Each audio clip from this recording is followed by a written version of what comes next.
why are you here today? Because I want to show him what he's missing.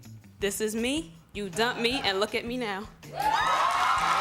This is what I have to offer, and you will never be able to touch it. Okay, let's say he turned into this different guy. I mean, you've changed in the time that you've been together. Maybe he's changed too. Would you take him back? I can't hear y'all.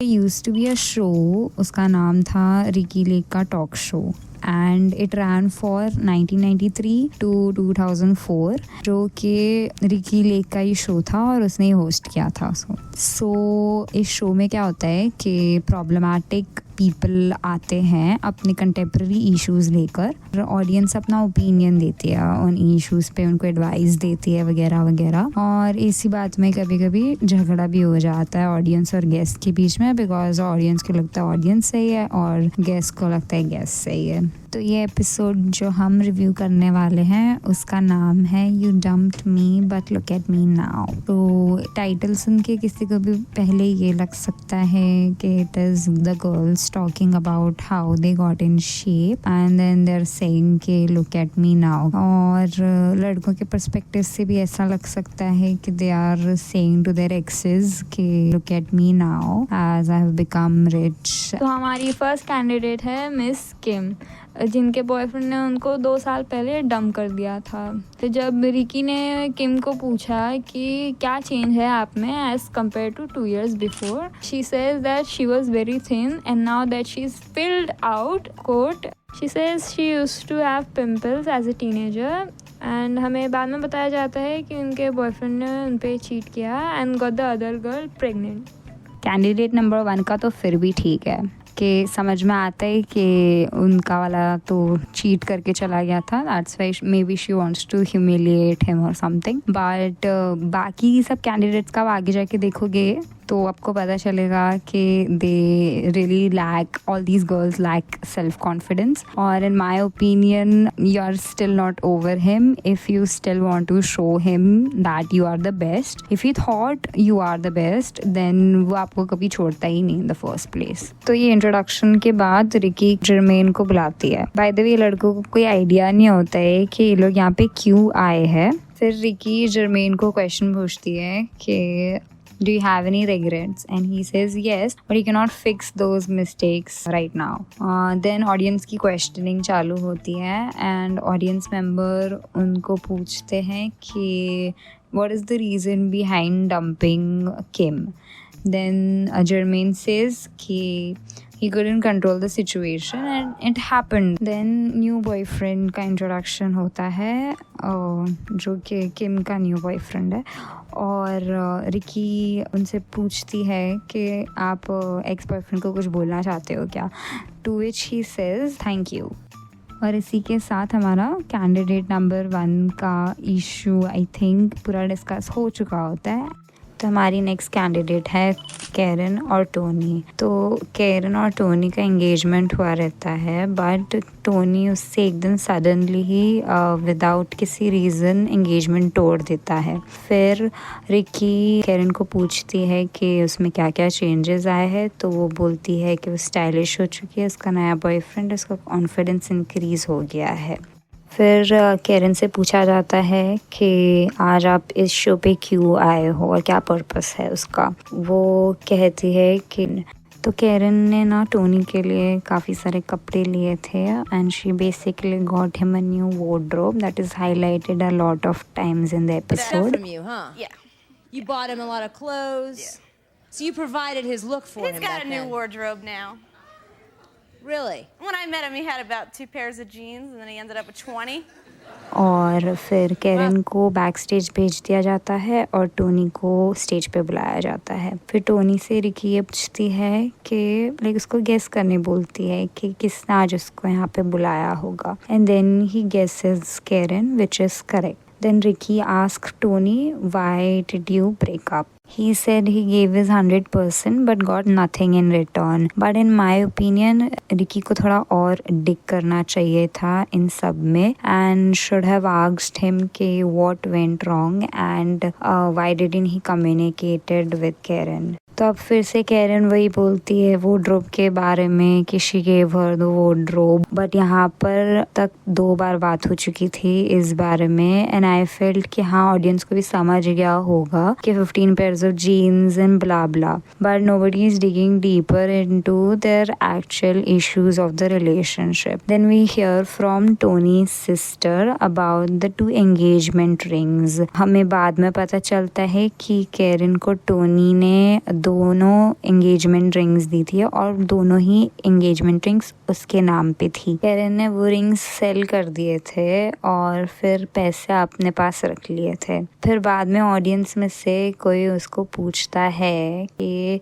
Tony की sister आपको basically gold digger बुला रही है, तो क्या इस वजह से टोनी ने आपको छोड़ा? टू विच शी सेज कि I have given him much more like a wardrobe. So बात इधर गोल्ड डिगिंग की नहीं होगी। I feel mutual exchange of gifts हुए होंगे इन दोनों के बीच में, but I think she remembers jeans for now, इसके लिए वो उसको बार बार रिपीट कर रही है। रिकी देन टोनी को पूछती है कि what has changed about her and do you regret leaving her? To which he says कि she looks exactly the same. Finally एक sane audience ने significant lore unlocking question पूछा कि what she did so bad for you to leave her. उसने बोला कि he was paying all the bills and he was always receiving a lot. Then he said it wasn't about money, but looks like it was. Then he said he invested a lot of time in her and gave up all his friends. तो उसमें Karen बोलती है कि उसने भी friends give up किए थे उसके लिए, but most probably either of them were the one who asked each other to give up friends for them. So we still don't know who was the culprit. Then Karen's new boyfriend says that उसको तो वो allow करती है जाने के लिए उसके friends के साथ हैंग आउट करने के लिए, और उसका वो कॉल करेगा तो उठाती भी है। फिर एक ऑडियंस मेंबर लड़की को पूछती है कि will they like to go back, to which either of them had no response. फिर रिकी टोनी को अलग से पूछती है कि would you like to have another chance with Karen, and then वो audience member बोलती है she thinks he does want to go back to her, to which Tony had a very stud reply. Answer that question, you want her back. You do. I do? Yeah, you do. No. So does he. I'm not the one that called the show. And Karen says something aggressively that got overshadowed by the audience applause for Tony's response. Then on to candidate number 3 जो है Maurice and Natalie. इसमें Maurice को पहले introduce किया जाता है। Ricky Morris को पूछती है कि वो गेस कर सकते हैं कि उनको आज किसने बुलाया होगा, टू विच ही रिप्लाइज कि उन्होंने 4 लड़कियों को डेट किया है तो उनमें से कोई भी हो सकता है। एंड देन फिर मिस नैटली की एंट्री होती है। So Maurice, does she look different to you? Yeah, a lot different. Tell me what's different about her. She lost a lot of weight and she gained some weight in some places. Ricky Natalie को पूछती है कि why did you bring Maurice to the show today? She said she used to be insecure when she was with him, so she went to the gym and does modeling now. To be honest, this couple doesn't have much drama other than Natalie seeking validation from Maurice, which is a bit disheartening. Then some of the classic questions was asked to them, like why did they broke up, which Maurice replied that Natalie was just jealous because he used to get calls at 2 a.m. which is obviously not within the business hours.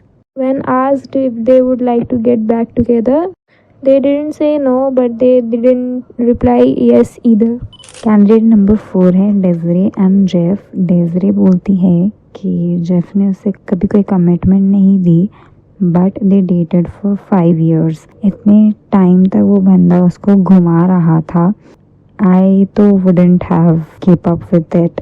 At the time she was miserable, she said, but now she's been better than ever. So ये उसके changes हैं basically.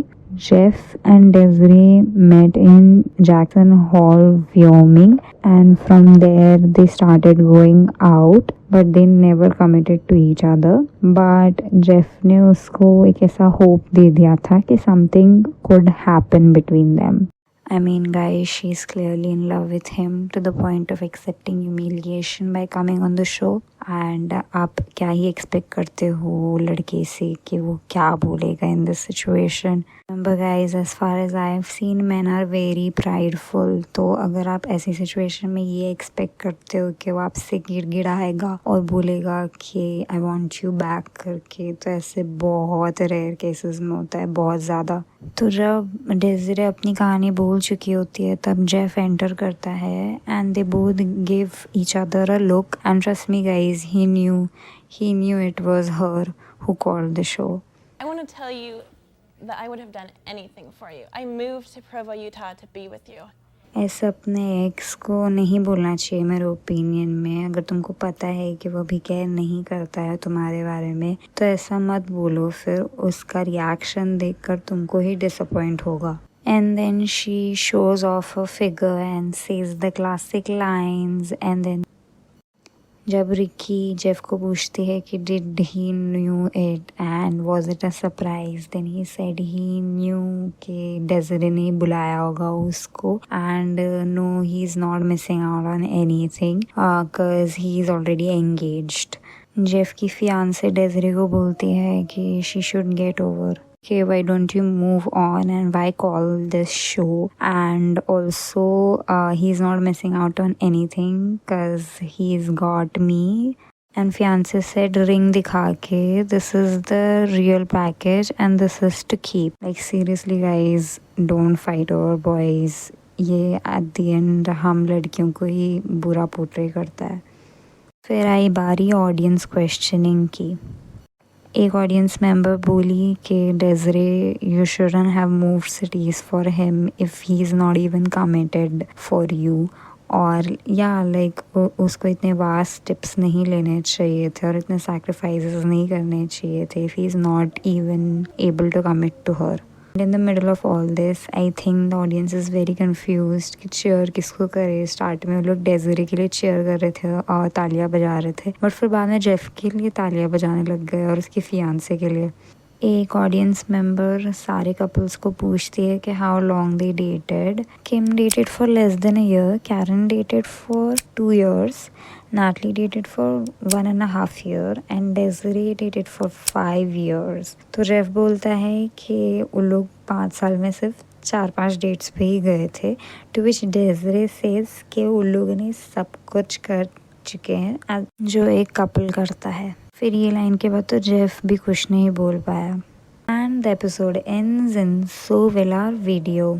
Don't forget to like the video, subscribe the channel and turn on the notification bell. और आप मुझे comments में बता सकते हैं कि सबसे ज़्यादा ख़राब ब्रेकअप किसका था.